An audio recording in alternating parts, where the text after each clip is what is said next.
السلام عليكم ورحمة الله وبركاته. أهلا بيكم في فيديو جديد. هنتكلم في فيديو النهاردة عن تطبيق الدردشة المباشرة بدون حفظ.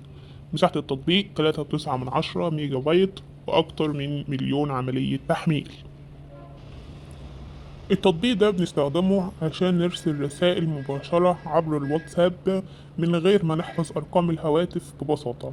التطبيق بيستخدم من خلال إدخال رقم الهاتف وإن أنت ترسل رسالة بشكل مباشر إليه عبر الواتساب من غير ما تقعد تبحث في جهة الاتصالات في قائمة الهاتف.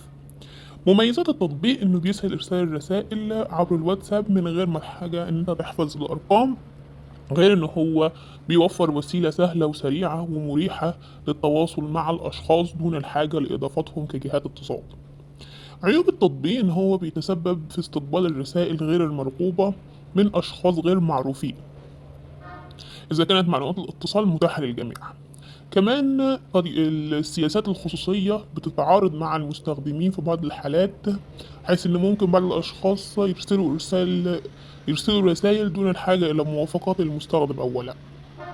التطبيق كويس ولكن زي ما قلنا فيه بعض العيوب، فلو هنتجاهل العيوب دي فالتطبيق كويس واستخدموه وهيوفر عليكم وقت ومجهود. وفي النهاية لو عجبكم الفيديو اعملوا اعجبني واعملوا سبسكرايب للقناة وفعلوا زر الجرس علشان يوصلكم كل جديد. والسلام عليكم ورحمة الله وبركاته.